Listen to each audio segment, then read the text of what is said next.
Do you foresee your children and your grandchildren living in peaceful, safe and prosperous times? Because after all, we all want to live in good times. But given today's world, is that a realistic expectation? The past 70 or so years since World War II has taught us that our price in freedom has been paid in blood. And yet since then we've seen more bloodshed, with more lives lost. In fact, the statistics are simply overwhelming. You know, in those past 70 or so years, we've watched the development of some frightening nuclear armaments. We've also witnessed so many failed United Nations resolutions. And so anyone who seriously considers where we are today can't help but wonder, where are we headed? Hello there and welcome to Message Week. I'm John Classic. Do far-off economic uncertainties or radical Islamic threats to destroy other nations in a fireball all seem a bit irrelevant? I suppose it's a matter of perspective. You know, 1 million starving people in Sudan is less important perhaps than our favourite sporting team losing a match.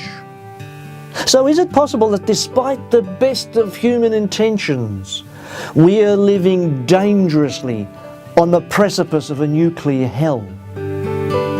Have you ever wondered about the current increasing economic upheaval that we're going through, or the climate of terrorism, ongoing uprisings, there's famines and earthquakes and disease epidemics, and all this seems to be overshadowed by the spectre of a nuclear war. And so we can't afford to, can we, ignore these trends?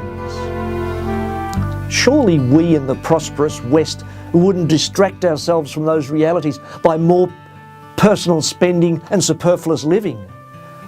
Are we not just a little bit guilty of reserving our attention and our adulation for sporting heroes and movie stars?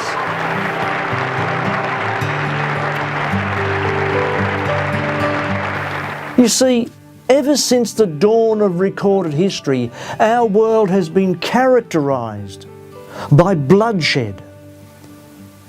Now, many thought, if we go back some time, that the Roman conquests were the epitome of brutality and suffering, exceeding that of the Babylonians, Persians and Greeks before them, because history clearly documents that entire populations were decimated.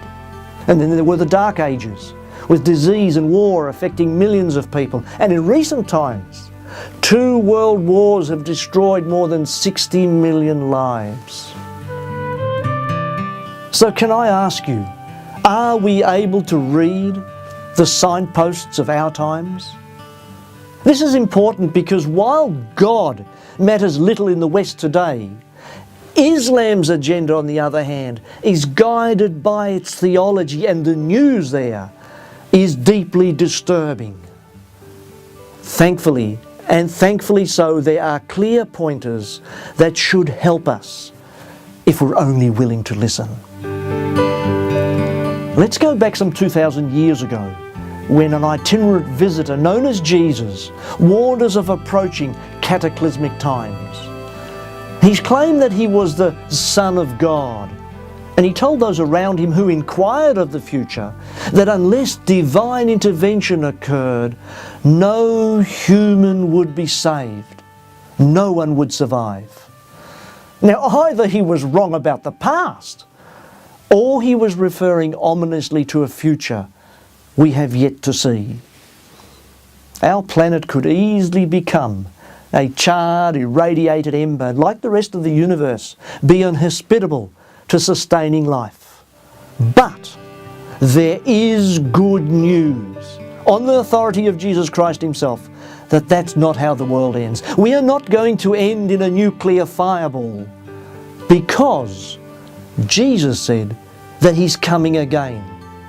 He's coming again because he has unfinished business.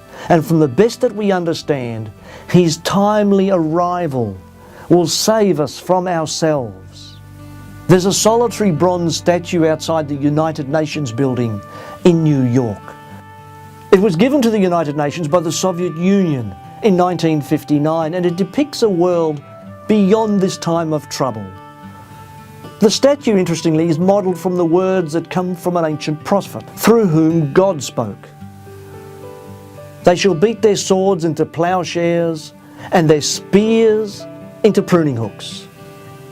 Nation shall not lift up sword against nation, neither shall they learn war anymore. Peaceful and safe times are ahead, and that is something to really look forward to.